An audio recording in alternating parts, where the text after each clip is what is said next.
हाँ जी। ਸਭ ਤੋਂ ਪਹਿਲਾਂ ਤਾਂ ਅਸੀਂ ਮੀਡੀਆ ਵਾਲੇ ਸਾਥੀਆਂ ਦਾ ਧੰਨਵਾਦ ਕਰਦੇ ਹਾਂ ਜੋ ਤੁਸੀਂ ਇੱਕ ਬੜੇ ਹੀ ਸ਼ਾਰਟ ਨੋਟਿਸ ਤੇ ਸੱਦਾ ਲੈ ਕੇ ਇੱਥੇ ਪਹੁੰਚੇ ਹੋ। ਜੋ ਅੱਜ ਦੀ ਪ੍ਰੈਸ ਕਾਨਫਰੰਸ ਆ ਇਹ ਅਸੀਂ ਸ਼ੁਰੂ ਕਰਨ ਜਾ ਰਹੇ ਹਾਂ। ਮੇਰੇ ਨਾਲ ਪੰਜਾਬ ਦੇ ਸਪੋਕਸਪਰਸਨ ਅਹਿਬਾਬ ਸਿੰਘ ਗਰੇਵਾਲ ਜੀ ਉਹ ਨਾਲ ਬੈਠੇ ਨੇ, ਨਾਲ ਜ਼ਿਲ੍ਹੇ ਦੇ ਸਾਡੇ ਸੈਕਟਰੀ ਸਾਹਿਬ ਸ਼ਰਨਪਾਲ ਮੱਕੜ ਜੀ, ਮੇਰੇ ਖੱਬੇ ਪਾਸੇ ਗੁਰਜੀਤ ਸਿੰਘ ਗਿੱਲ ਜੀ ਸਾਡੇ ਕਿਸਾਨ ਵਿੰਗ ਦੇ ਜੁਆਇੰਟ ਸੈਕਟਰੀ ਨੇ ਸਟੇਟ ਦੇ, ਤੇ ਉਹਨਾਂ ਦੇ ਨਾਲ ਹੀ ਡਾਕਟਰ ਦੀਪਕ ਬਾਂਸਲ ਜੀ ਜੋ ਲੁਧਿਆਣਾ ਸ਼ਹਿਰੀ ਦੇ ਮੀਤ ਪ੍ਰਧਾਨ ਨੇ। ਸੋ ਜੋ ਅੱਜ ਦੀ ਪ੍ਰੈਸ ਕਾਨਫਰੰਸ ਦਾ ਮੁੱਦਾ ਉਹ ਬਹੁਤ ਹੀ ਇੰਪੋਰਟੈਂਟ ਆ, ਬਹੁਤ ਹੀ ਜ਼ਰੂਰੀ ਆ। ਜੋ ਅਸੀਂ ਅੱਜ ਪ੍ਰੈਸ ਕਾਨਫਰੰਸ ਕਰਨ ਜਾ ਰਹੇ ਹਾਂ ਉਹਦੇ ਵਿੱਚ ਇਹ ਕਲੀਅਰ ਆ ਕਿ ਜਿਹੜੀ ਚੰਨੀ ਸਰਕਾਰ ਅੱਜ ਵਾਅਦੇ ਕਰ ਰਹੀ ਆ ਜਾਂ ਪ੍ਰੈਸ ਕਾਨਫਰੰਸਾਂ ਕਰ ਰਹੀ ਆ ਜਾਂ ਕਹਿ ਰਹੀ ਆ ਵੀ ਅਸੀਂ ਇਮਾਨਦਾਰ ਹਾਂ, ਜਿਹੜੀ ਕਾਂਗਰਸ ਸਰਕਾਰ ਕਹਿ ਰਹੀ ਆ ਕਿ ਅਸੀਂ ਇਮਾਨਦਾਰ ਹਾਂ, ਉਹ ਅੱਜ ਜਿਹੜੀ ਸਰਕਾਰ ਆ ਬੁਰੀ ਤਰ੍ਹਾਂ ਅੱਜ ਫੇਲ ਹੋਊਗੀ ਇਸ ਮੁੱਦੇ 'ਤੇ।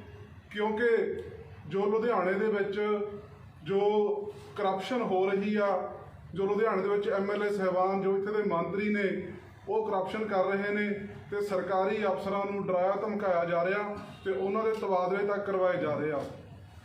ਕਿਉਂਕਿ ਪਿਛਲੇ ਦਿਨੀ ਸਾਡੇ ਲੁਧਿਆਣੇ ਦੇ DC ਸਾਹਿਬ ਵਰਿੰਦਰ ਕੁਮਾਰ ਜੀ ਉਹਨਾਂ ਨੇ 3-4 ਜਗ੍ਹਾ 'ਤੇ ਇਹੋ ਜਿਹੀਆਂ ਜੋ ਇੰਪਰੂਵਮੈਂਟ ਟਰਸਟ ਦੀਆਂ ਪ੍ਰੋਪਰਟੀਜ਼ ਨੇ ਉਹਨਾਂ ਨੂੰ ਉਹਨਾਂ ਦੇ ਜਿਹੜੇ ਰੇਟ ਨੇ ਉਹ ਘੱਟ ਕਰਕੇ ਰੱਖਣ 'ਤੇ ਉਹਨਾਂ ਨੇ ਮਨਾ ਕੀਤਾ, ਜੋ ਮੰਤਰੀ ਸਾਹਿਬਾਨ ਨੂੰ MLA ਸਾਹਿਬਾਨ ਨੂੰ ਕਾਂਗਰਸ ਦੇ ਨੂੰ। ਤੇ ਅੱਜ ਜੋ ਸਾਨੂੰ ਪਤਾ ਲੱਗਿਆ ਇੱਕ ਨਿਊਜ਼ਪੇਪਰ ਦੇ ਖਬਰ ਤੋਂ ਸਾਨੂੰ ਹਵਾਲਾ ਮਿਲਿਆ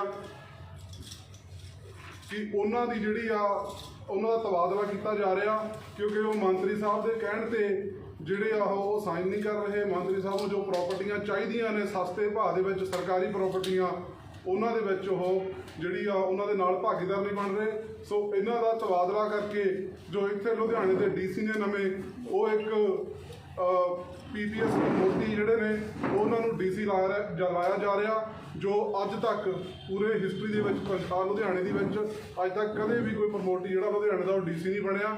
ਉਹ ਅੱਜ ਹੁਣ ਅਸੀਂ ਜੋ ਇਸ ਮੁੱਦੇ 'ਤੇ ਡਿਟੇਲ ਦੇ ਵਿੱਚ ਜਾਣਕਾਰੀ ਮੇਰੇ ਨਾਲ ਬੈਠੇ ਨੇ ਅਹਿਬਾਬ ਸਿੰਘ ਗਰੇਵਾਲ ਜੀ ਸਪੋਕਸਪਰਸਨ ਪੰਜਾਬ ਨੇ, ਉਹ ਹੁਣ ਇਸ ਮੁੱਦੇ 'ਤੇ ਡਿਟੇਲ ਦੇ ਵਿੱਚ ਜਾਣਕਾਰੀ ਉਹ ਦੇਣਗੇ।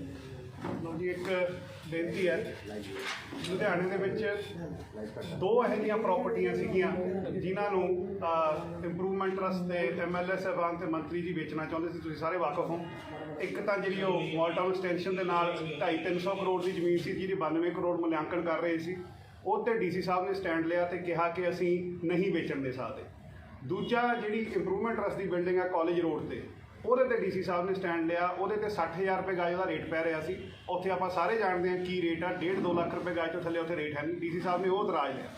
ਉਹਨਾਂ 'ਤੇ ਇੰਨਾ ਜ਼ਿਆਦਾ ਦਬਾਅ ਬਣਾਇਆ ਗਿਆ DC ਸਾਹਿਬ 'ਤੇ ਕਿ ਉਹਨਾਂ ਨੂੰ ਇੱਥੋਂ ਤੋਂ ਹੀ ਹੁਣ ਸ਼ੰਟ ਆਊਟ ਕਰਨ ਦੀ ਤਿਆਰੀ ਕਰ ਰਹੇ ਨੇ। ਐਂਡ ਇਹ ਸਿਰਫ ਅਖਬਾਰ ਦੀ ਰਿਪੋਰਟ ਨਹੀਂ, ਸਾਨੂੰ ਰਿਲਾਇਬਲ ਸੋਰਸਿਸ ਤੋਂ ਪਤਾ ਤੇ ਪੰਜਾਬ ਸਰਕਾਰ ਇਸ ਗੱਲ ਦਾ ਖੰਡਨ ਨਹੀਂ ਕਰ ਸਕਦੀ ਕਿਉਂਕਿ ਉਹਨਾਂ ਨੇ ਇਲੈਕਸ਼ਨ ਕਮਿਸ਼ਨ ਨੂੰ ਲਿਖ ਕੇ ਭੇਜ ਦਿੱਤਾ।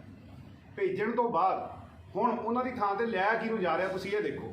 ਸਿੱਧੂ ਸਾਹਿਬ ਕਹਿੰਦੇ ਸੀ 75-25 ਕੈਪ ਬਾਦਲਾਂ ਦੀ ਚੱਲ ਰਹੀ ਹੈ। ਡਾਕਟਰ ਅਮਰਪਾਲ ਸਿੰਘ ਜਿਹੜੇ STC ਨੇ ਪੰਜਾਬ ਦੇ, ਉਹਨਾਂ ਨੂੰ ਇੱਥੇ ਲਿਆਇਆ ਜਾ ਰਿਹਾ। ਉਹਨਾਂ ਦੀ ਖਾਸੀਅਤ ਕੀ ਹੈ ਕਿ ਉਹ ਪ੍ਰਮੋਟ ਹੋਏ ਨੇ। ਕਦੋਂ ਪ੍ਰਮੋਟ ਹੋਏ ਨੇ? ਜਦੋਂ 2017 ਵਿੱਚ ਆਇਰਨ ਓਰ ਸਕੈਮ ਹੋਇਆ ਸੀ, ਉਹਦੇ 'ਚ ਉਹਨਾਂ ਦੇ ਸੀਨੀਅਰ ਤੇ ਜੂਨੀਅਰ ਦੋਵਾਂ ਨੂੰ ਸਜ਼ਾ ਮਿਲੀ ਸੀ, ਪਰ ਬਾਦਲ ਸਾਹਿਬ ਨੇ ਉਹਨਾਂ ਦੀ ਫਾਈਲ 'ਤੇ ਹਲਕੀ ਜਿਹੀ ਵਾਰਨਿੰਗ ਕਰਕੇ ਉਹਨਾਂ ਨੂੰ ਬਖਸ਼ਤਾ ਸੀ। ਉਹਦੇ ਕਰਕੇ ਉਹ IAS ਪ੍ਰਮੋਟ ਹੋਏ ਤੇ ਓਬਵੀਅਸਲੀ ਉਹ ਬਾਦਲ ਸਾਹਿਬ ਦੇ ਬਹੁਤ ਆਸਾਨਮੰਦ ਨੇ, ਬਾਦਲ ਸਾਹਿਬ ਦੇ ਬਹੁਤ ਕਰੀਬੀ ਮੰਨੇ ਜਾਂਦੇ ਨੇ। ਤੇ ਅੱਜ ਮਿਲੀ ਭੁਗਤ ਇਸ ਤਰ੍ਹਾਂ ਕਿ ਉੱਚੇ ਲੈਵਲ 'ਤੇ ਤਾਂ ਸਿੱਧੂ ਸਾਹਿਬ ਕਹਿੰਦੇ ਨੇ ਕਿ ਤੁਸੀਂ ਕੈਪਟਨ ਦੀ ਚੱਲ ਰਹੀ ਸੀ, ਲੋਅਰ ਲੈਵਲ 'ਤੇ ਦੇਖੋ ਅਕਾਲੀਆਂ ਦੇ ਬੰਦੇ ਉਸੇ ਤਰੀਕੇ ਨਾਲ ਲੱਗ ਰਹੇ ਨੇ। ਤੇ ਸਾਨੂੰ ਸ਼ੰਕਾ ਕੀ ਹੈ? ਸਾਨੂੰ ਸ਼ੰਕਾ ਹੈ ਕਿ ਇਲੈਕਸ਼ਨ ਤੋਂ ਪਹਿਲਾਂ ਇਹਨਾਂ ਦੀ ਮਿਲੀ ਭੁਗਤ ਨਾਲ ਇਹ ਜਿਹੜੇ ਅਫਸਰ ਇੱਥੇ ਲਾਏ ਜਾ ਰਹੇ ਨੇ ਉਹਨਾਂ ਅਫਸਰਾਂ ਨਾਲ ਇਹ ਇਲੈਕਸ਼ਨ ਵਿੱਚ ਧਾਂਦਲੀ ਕਰਨਗੇ। ਆਲਰੇਡੀ ਸ਼੍ਰੀ ਨਰੇਸ਼ ਗੁਜਰਾਲ ਜੀ ਜਿਹੜੇ ਬਾਦਲ ਸਾਹਿਬ ਤੋਂ ਬਾਅਦ ਸ਼ਾਇਦ ਅਕਾਲੀ ਦਲ ਦੇ ਸਭ ਤੋਂ ਸੀਨੀਅਰ ਆਗੂ ਨੇ, ਔਨ ਰਿਕਾਰਡ ਕਹਿ ਚੁੱਕੇ ਨੇ ਕਿ ਪਿਛਲੀਆਂ ਇਲੈਕਸ਼ਨਾਂ 'ਚ ਅਸੀਂ ਆਮ ਆਦਮੀ ਪਾਰਟੀ ਨੂੰ ਰੋਕਣ ਲਈ ਅਸੀਂ ਆਪਣੇ ਕੈਡਰ ਨੂੰ ਕਿਹਾ ਕਿ ਅਕਾਲੀ ਦਲ ਦੀ ਵੋਟ ਕਾਂਗਰਸ ਨੂੰ ਭੁਗਤਾ ਦਿਓ, ਇਹ ਨਾ ਆ ਜਾਣ। ਸੋ ਹੁਣ ਇਹ ਨਾ ਸਿਰਫ ਉਹ ਵੋਟ ਦੇ ਤੌਰ 'ਤੇ ਬਟ ਐਕਚੁਅਲੀ ਆਪਸ 'ਚ ਧਾਂਦਲੀ ਕਰਕੇ ਇਹ ਲੋਕ ਆਹ ਕਰ ਰਹੇ ਨੇ। ਇਸ ਤੋਂ ਇਲਾਵਾ ਇੱਕ ਛੋਟੀ ਜਿਹੀ ਗੱਲ ਹੋਰ ਦੱਸਾਂ। ਅੱਜ ਤੋਂ 3-4 ਮਹੀਨੇ ਪਹਿਲਾਂ ਗਿੱਲ ਹਲਕੇ ਦੇ MLA ਸਾਹਿਬ ਸਰਦਾਰ ਕੁਲਦੀਪ ਸਿੰਘ ਵੈਦ ਦੇ ਕਿਸੇ ਕੰਮ ਦੇ ਖਿਲਾਫ DC ਸਾਹਿਬ ਨੇ ਇੱਕ ਇਨਕੁਆਇਰੀ ਮੰਗ ਕੀਤੀ ਸੀ। ਉਹ ਇਨਕੁਆਇਰੀ ਦਾ ਵੀ ਸਿਲਾ ਕਿ ਉਹਨਾਂ ਨੂੰ ਇੱਥੋਂ ਕੱਢਿਆ ਜਾ ਰਿਹਾ। ਉਹ ਇਨਕੁਆਇਰੀ ਵੀ ਕਿਸੇ ਧਾਂਦਲੀ ਦੇ ਮੁਤਲਕ ਸੀਗੀ, ਉਹਦਾ ਸਿਲਾ ਕਿ ਇਹਨਾਂ ਨੂੰ ਕੱਢਿਆ ਜਾ ਰਿਹਾ। ਹੁਣ ਰਹੀ ਗੱਲ, ਅਸੀਂ ਇਲੈਕਸ਼ਨ ਕਮਿਸ਼ਨ ਨੂੰ ਮੰਗ ਕਰਦੇ ਹਾਂ, ਅਸੀਂ ਇਲੈਕਸ਼ਨ ਕਮਿਸ਼ਨ ਨੂੰ ਬੇਨਤੀ ਕਰਦੇ ਹਾਂ ਕਿ ਇਲੈਕਸ਼ਨ ਦਾ ਸਾਲ ਹੈ, ਲੁਧਿਆਣੇ 'ਚ ਇੱਕ ਇਮਾਨਦਾਰ ਅਫਸਰ ਲੱਗਿਆ ਹੋਇਆ, ਇਹ ਜਿਹੜੇ ਐਸਟੀਸੀ ਸਾਹਿਬ ਨੇ ਡਾਕਟਰ ਅਮਰਪਾਲ ਜੀ, ਇਹਨਾਂ ਦੇ ਖਿਲਾਫ ਪਿਛਲੇ 3 ਮਹੀਨੇ ਪਹਿਲਾਂ 4 ਕੇ 5 ਆਰਟੀਏਜ਼ ਨੇ ਜਿਹੜੇ ਕਿ ਇਹਨਾਂ ਦੇ ਅੰਡਰ ਕੰਮ ਕਰਦੇ ਆ, ਉਹਨਾਂ ਨੇ ਬੜੇ ਗੰਭੀਰ ਆਰੋਪ ਲਾਏ ਸੀਗੇ। ਤੇ ਰਾਜਾ ਵੜਿੰਗ ਜੀ ਜਿਹੜੇ ਟਰਾਂਸਪੋਰਟ ਮਿਨਿਸਟਰ ਨੇ ਕਹਿੰਦੇ ਨੇ ਕਿ ਮੈਂ ਇਮਾਨਦਾਰੀ ਨਾਲ ਕੰਮ ਕਰ ਰਿਹਾ, ਜਦੋਂ ਤੁਸੀਂ ਐਸਟੀਸੀ ਇਹੋ ਜਿਹਾ ਲਾਇਆ ਹੋਇਆ ਤਾਂ ਸਭ ਨੂੰ ਪਤਾ ਲੱਗਦਾ ਕਿੰਨੀ ਇਮਾਨਦਾਰੀ ਹੋ ਰਹੀ ਹੈ। ਸੋ ਅਸੀਂ ਨਾ ਸਿਰਫ ਇਹਦੀ ਮੁਖਾਲਫਤ ਕਰਦੇ ਹਾਂ, ਅਸੀਂ ਇਹ ਵੀ ਕਹਿੰਦੇ ਹਾਂ ਕਿ ਅਸੀਂ ਨਾ ਇਹ ਬਦਲੀ, ਅਸੀਂ ਇਹਦੇ ਖਿਲਾਫ ਹਾਂ। ਅਸੀਂ ਇਲੈਕਸ਼ਨ ਕਮਿਸ਼ਨ ਨੂੰ ਲਿਖਾਂਗੇ ਵੀ, ਤੇ ਅਸੀਂ ਇੱਕ ਦਾਗੀ ਅਫਸਰ ਨੂੰ ਇਲੈਕਸ਼ਨ ਦੀ ਇੰਨੇ ਨੇੜੇ ਲੁਧਿਆਣੇ ਵਿੱਚ ਡੀਸੀ ਲੱਗਣ ਨਹੀਂ ਦੇਵਾਂਗੇ। ਇਹ ਆਮ ਆਦਮੀ ਪਾਰਟੀ ਦਾ ਸੰਕਲਪ ਹੈ, ਤੇ ਇਹਦਾ ਜਵਾਬ ਜੇ ਇਹਨਾਂ ਕੋਲ ਹੈਗਾ ਤਾਂ ਦੇ ਦੇਣਗੇ। ਕੀ ਡੀਸੀ ਸਾਹਿਬ ਨੇ ਜ਼ਮੀਨਾਂ ਵੇਚਣ ਤੋਂ ਰੋਕੀਆਂ? ਕੀ ਡੀਸੀ ਸਾਹਿਬ ਨੇ ਇਨਕੁਆਇਰੀ ਮਾਰ ਕੀਤੀ? ਤੇ ਜੇ ਕੀਤੀ ਤਾਂ ਇਸ ਇਮਾਨਦਾਰ ਬੰਦੇ ਨੂੰ ਕੀ ਇਸ ਗੱਲ ਦੀ ਸਜ਼ਾ ਮਿਲ ਰਹੀ ਹੈ? ਸੋ ਅਸੀਂ ਨਾ ਸਿਰਫ ਆਹ ਕਰ ਰਹੇ ਹਾਂ, ਅਸੀਂ ਇਸ ਤੋਂ ਬਾਅਦ ਇਲੈਕਸ਼ਨ ਕਮਿਸ਼ਨ ਕੋ ਵੀ ਜਾਵਾਂਗੇ ਇਹ ਬੇਨਤੀ ਕਰਨ ਲਈ ਕਿ ਇੱਕ ਦਾਗੀ ਅਫਸਰ ਨੂੰ ਇੱਥੇ ਨਾ ਲਾਇਆ ਜਾਵੇ, ਤੇ ਇੱਕ ਇਮਾਨਦਾਰ ਅਫਸਰ ਜਿਹੜਾ ਆਪਣੀ ਡਿਊਟੀ ਕਰ ਰਿਹਾ, ਜਿਹੜਾ ਨਿਸ਼ਪਕਸ਼ ਤੌਰ ਤੇ ਚੁਣਾਵ ਕਰਾ ਸਕਦਾ, ਉਹਨੂੰ ਲੁਧਿਆਣੇ ਵਿੱਚ ਰੱਖੇ। ਤੁਹਾਡੇ ਕਹਿਣ ਦਾ ਮਤਲਬ ਕਿ ਓਵਰਆਲ ਕਿ ਜਿਹੜੇ ਡੀਸੀ ਵਰਿੰਦਰ ਸਿੰਘ ਹੈਗੇ ਨੇ, ਵਰਿੰਦਰ ਸ਼ਰਮਾ ਜੀ, ਉਹਨਾਂ ਦੀ ਜਿਹੜੀ ਬਦਲੀ ਹੈਗੀ ਹੈ ਉਹ ਕਿਤੇ ਨਾ ਕਿਤੇ ਪੋਲੀਟੀਕਲ ਦਬਾਅ ਦੇ ਕਿਤੇ ਨਾ ਕਿਤੇ ਨਹੀਂ ਜੀ, ਬਿਲਕੁਲ 100% ਪੋਲੀਟੀਕਲ ਦਬਾਅ ਨਹੀਂ, 100% ਉਹਨਾਂ ਨੇ ਜਿਹੜੀਆਂ ਬੇਈਮਾਨੀਆਂ ਰੋਕੀਆਂ ਨੇ, ਜਿਹੜੀਆਂ ਚੋਰੀ ਲੁਧਿਆਣੇ ਸ਼ਹਿਰ ਨਾਲ ਹੁੰਦੀ ਰੋਕੀ ਹੈ, ਉਹਦੇ ਜਿਹੜੀ ਆ ਚੋਰੀ ਹੁੰਦੀ ਰੋਕੀ ਹੈ, ਉਸ ਚੋਰੀ ਨੂੰ ਰੋਕਣ ਦੀ ਸਜ਼ਾ ਉਹਨਾਂ ਨੂੰ ਇਹ ਮਿਲ ਰਹੀ ਹੈ ਕਿ ਉਹਨਾਂ ਨੂੰ ਇੱਥੋਂ ਕੱਢਿਆ ਜਾ ਰਿਹਾ ਐਂਡ ਇਲੈਕਸ਼ਨ ਕਮਿਸ਼ਨ ਨੂੰ ਲਿਖ ਚੁੱਕੇ। ਅਗਰ ਅਗਲਾ ਤੁਹਾਡਾ ਕਦਮ ਜਿਹੜਾ ਤੁਸੀਂ ਇਲੈਕਸ਼ਨ ਕਮਿਸ਼ਨ ਨੂੰ ਦੇ ਰਹੇ ਹੋ, ਇਸ ਤੋਂ ਇਲਾਵਾ ਤੁਸੀਂ ਉਹਨਾਂ ਦੇ ਫੇਵਰ 'ਚ ਕੋਈ ਪ੍ਰੋਟੈਸਟ ਵੀ ਕਰੋਗੇ ਜਾਂ ਕੁਝ? ਸਰ ਅਸੀਂ ਬੇਈਮਾਨ ਅਫਸਰ ਨੂੰ ਨਹੀਂ ਲੱਗਣ ਦੇਵਾਂਗੇ। ਬਾਕੀ ਤੁਹਾਨੂੰ ਅਮਨ ਜੀ ਦੱਸਦੇ, ਅਸੀਂ ਇਲੈਕਸ਼ਨ ਕਮਿਸ਼ਨ ਕੋਲ ਜਾਵਾਂਗੇ। ਜੇ ਕੋਈ ਹੋਰ ਵੀ ਚੀਜ਼ ਹੁੰਦੀ ਹੈ ਸਾਡੇ ਤੋਂ ਜੋ ਵੀ ਕਦਮ ਚੱਕਣੇ ਪੈਣਗੇ ਅਸੀਂ ਚੱਕਾਂਗੇ। ਜੇ ਉਹਨਾਂ ਨੇ ਕਿਹਾ ਪ੍ਰੋਟੋਕਾਲ ਹੈ ਕਿਉਂਕਿ ਇਲੈਕਸ਼ਨ ਦੇ ਆਸ-ਪਾਸ ਜਿਹੜੀ ਬਦਲੀਆਂ ਹੋਣੀਆਂ ਉਹ ਇੱਕ ਪ੍ਰੋਟੋਕੋਲ ਦੇ ਵਿੱਚ ਵੀ ਆਉਂਦੀਆਂ ਨੇ, ਅੰਦਰ ਵੀ ਆਉਂਦੀਆਂ ਨੇ। ਜੇ ਬੇਈਮਾਨ ਬੰਦਾ ਇੱਥੇ ਆ ਕੇ ਡੀਸੀ ਲੱਗ ਜਾਂਦਾ ਤਾਂ ਜਿਹੜੀਆਂ 3-4 ਪ੍ਰਾਪਰਟੀਆਂ ਗਵਰਨਮੈਂਟ ਟਰਸਟ ਦੀਆਂ ਡੀਸੀ ਸਾਹਿਬ ਨੇ ਰੋਕੀਆਂ ਨੇ ਹੁਣ ਤੱਕ, ਜਿਹੜੀਆਂ ਸੇਲ ਨਹੀਂ ਹੋਣ ਦਿੱਤੀਆਂ ਸਸਤੇ ਰੇਟਾਂ ਦੇ, ਤਾਂ ਉਹ ਹੋਣਗੀਆਂ। ਇਹਦੇ ਵਿੱਚ ਜਿਹੜਾ ਆਮ ਜਨਤਾ ਦਾ ਸਭ ਤੋਂ ਵੱਡਾ ਨੁਕਸਾਨ ਹੋਊਗਾ। ਇੱਕ ਮੰਤਰੀ ਆ ਜਾਂ ਇੱਕ ਐਮਐਲਏ ਆ, ਉਹ ਆਮ ਜਨਤਾ ਨੂੰ ਲੁੱਟ ਕੇ ਖਾ ਰਿਹਾ, ਉਹ ਸਰਕਾਰੀ ਪ੍ਰਾਪਰਟੀਆਂ ਤੇ ਕਬਜ਼ੇ ਕਰ ਰਹੇ ਆ। ਅਸੀਂ ਉਹ ਸਰਕਾਰੀ ਪ੍ਰਾਪਰਟੀਆਂ ਦੇ ਕਬਜ਼ੇ ਜਿਹੜੇ ਰੋਕਣ ਲਈ ਅਸੀਂ ਇਸ ਚੀਜ਼ ਦਾ ਵਿਰੋਧ ਕਰ ਰਹੇ ਹਾਂ। ਤੇ ਜੇ ਉਹ ਮਤਲਬ ਕਿ ਕਿਤੇ ਨਾ ਕਿਤੇ ਤੁਸੀਂ ਸਿੱਧਾ ਕਦਮ ਕੀ ਚੱਕੋਗੇ ਦੱਸੋ? ਅਮਨ ਜੀ ਇਹਦਾ ਮਤਲਬ ਕਿ ਸਿੱਧੇ ਤੌਰ ਤੇ ਤੁਸੀਂ ਆਰੋਪ ਲਗਾ ਰਹੇ ਹੋ ਕਿ ਆਪਣੇ ਨਿੱਜੀ ਫਾਇਦੇ ਵਾਸਤੇ ਇਹ ਬਦਲੀ ਕਰਾਈ ਜਾ ਰਹੀ ਹੈ। ਬਿਲਕੁਲ ਹਾਂਜੀ, ਬਿਲਕੁਲ ਇਹ ਨਿੱਜੀ ਫਾਇਦੇ ਵਾਸਤੇ ਕਰਵਾਈ ਜਾ ਰਹੀ ਹੈ। ਸ਼ਰੇਆਮ ਕਰਾਈ ਤੇ ਜਿਹੜੀਆਂ ਫਾਈਲਾਂ ਤੇ ਸਾਈਨ ਨੇ ਡੀਸੀ ਸਾਹਿਬ ਨਹੀਂ ਕਰ ਰਹੇ, ਉੱਥੇ ਆਪਦਾ ਬੰਦਾ ਲਗਵਾ ਕੇ ਉਹ ਤੋਂ ਸਾਈਨ ਕਰਵਾਏ ਜਾਣਗੇ। ਜਿਹੜੀਆਂ ਇੰਪਰੂਵਮੈਂਟ ਟਰਸਟ ਦੀਆਂ ਪ੍ਰਾਪਰਟੀਆਂ ਨੇ ਉਹ ਸਸਤੇ ਭਾਅ ਤੇ ਆਪਦੇ ਬੰਦਿਆਂ ਨੂੰ ਖਰੀਦ ਕੇ ਦਿੱਤੀਆਂ ਜਾਣਗੀਆਂ, ਜੋ ਇਨਡਾਇਰੈਕਟਲੀ ਇਹਨਾਂ ਦੀਆਂ ਹੋਣਗੀਆਂ। ਤੇ ਮੁੱਖ ਮੰਤਰੀ ਚੰਨੀ ਸਾਹਿਬ ਦਾ ਕਹਿ ਰਹੇ ਨੇ ਕਿ ਮੈਂ ਭ੍ਰਿਸ਼ਟਾਚਾਰ ਖਤਮ ਕਰ ਰਿਹਾ ਹਾਂ। ਹੋ ਰਹੀ ਹੈ। ਇਹ ਜਿਹੜੇ ਸਿਰਫ ਇੱਕ ਇਕੱਲੀ ਰੇਲ ਦਾ ਡੱਬਾ ਬਦਲਣ ਨਾਲ ਜਿਹੜੀ ਉਹ ਰੇਲ ਏਸੀ ਕਲਾਸ ਨਹੀਂ ਬਣ ਜਾਂਦੀ। ਇਕੱਲੇ ਮੁੱਖ ਮੰਤਰੀ ਬਦਲੇ ਨੇ, ਮੰਤਰੀ ਨੇ ਜਿਹੜੇ ਐਮਐਲਏ ਸਾਹਿਬਾਨ ਨੇ ਉਹ ਸਾਰੇ ਪਹਿਲਾਂ ਵਾਲੇ ਹੀ ਨੇ, ਤਾਂ ਭ੍ਰਿਸ਼ਟਾਚਾਰ ਕਿੱਥੋਂ ਖਤਮ ਹੋ ਗਿਆ?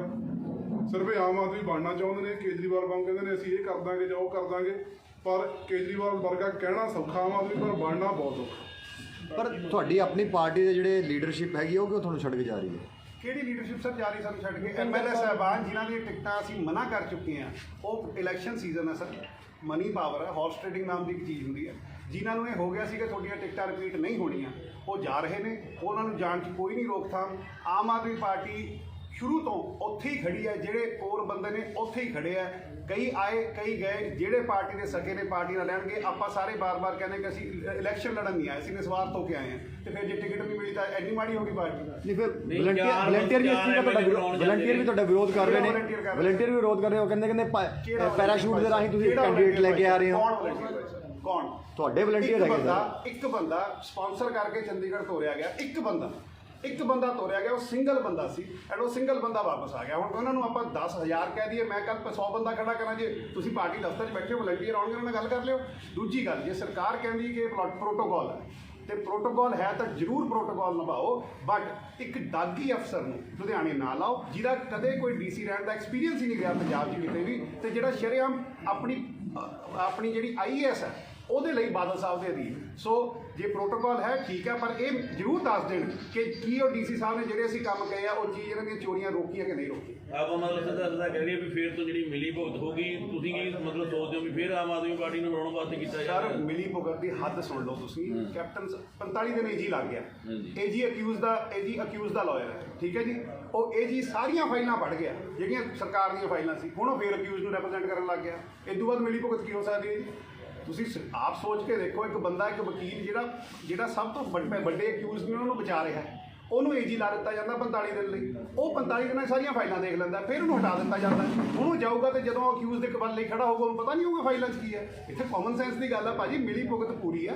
ਉਹਦਾ ਕੋਰਟ ਰਾਹੀਂ ਭਾਜੀ ਕੋਈ ਵੀ ਲੈ ਸਕਦਾ। ਨਹੀਂ ਲੈ ਸਕਦਾ। ਡਿਫੈਂਸ ਦੇ, ਮੇਰੀ ਗੱਲ ਸੁਣੋ ਜੀ, ਡਿਫੈਂਸ ਦੇ ਆਰਗੂਮੈਂਟਸ ਡਿਫੈਂਸ ਦੇ ਹੁੰਦੇ। ਇਹ ਤੁਸੀਂ ਕੋਰਟਾਂ ਦੀ ਫਾਈਲਾਂ ਮਿਲਦੀਆਂ ਨੇ, ਡਿਫੈਂਸ ਦੀ ਸਟ੍ਰੈਟੇਜੀ ਨਹੀਂ ਪਤਾ ਲੱਗਦੀ ਹੁੰਦੀ। ਡਿਫੈਂਸ ਦੀ ਸਟ੍ਰੈਟੇਜੀ ਕੀ ਉਹਨਾਂ ਨੇ ਵਰਤਿਆ ਤਾਂ ਸ਼ਰੇਆਮ ਅੰਦਰ ਬਹਿ ਕੇ ਪਤਾ ਲੱਗਦਾ ਜੀ, ਬਾਹਰੋਂ ਤਾਂ ਪਤਾ ਹੀ ਲੱਗਦਾ ਹੈ। ਸੋ ਅਸੀਂ ਤਾਂ ਇਹ ਕਹਿ ਰਹੇ ਹਾਂ ਕਿ ਮਿਲੀ ਭੁਗਤ ਉੱਤੇ ਲੈਵਲ ਤੇ ਕਦੀ ਚੇਂਜ ਕਰ ਲਈ। ਜ਼ਿਲ੍ਹਿਆਂ 'ਚ, ਲੁਧਿਆਣੇ ਵਰਗੇ ਇੰਪੋਰਟੈਂਟ ਸ਼ਹਿਰ 'ਚ ਵੀ ਇਹ ਕੰਮ ਹੋ ਰਿਹਾ, ਅਸੀਂ ਇਹਨੂੰ ਐਕਸੈਪਟ ਨਹੀਂ ਕਰਦੇ।